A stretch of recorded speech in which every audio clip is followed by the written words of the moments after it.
On the streets of Beijing, however, the public discussion is framed differently.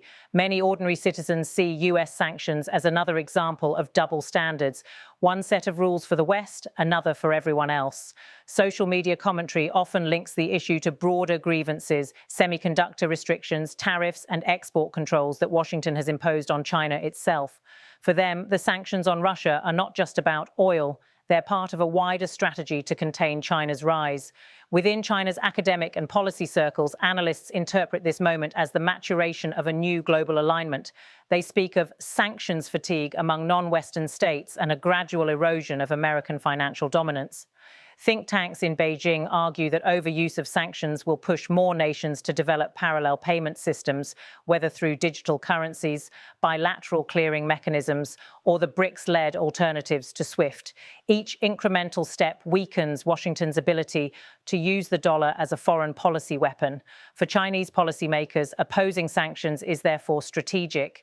It signals defiance, but also prudence, a reminder that China still sees stability as essential for its economic growth. The country depends heavily on energy imports, and disruptions in the oil market can hurt its recovery. So while Beijing defends Moscow's right to trade, it also urges restraint to prevent a broader market shock. In global energy circles, the ripple effects are already visible. Russian crude now flows eastward in unprecedented volumes. India, too, has become a major buyer, refining discounted barrels for re-export.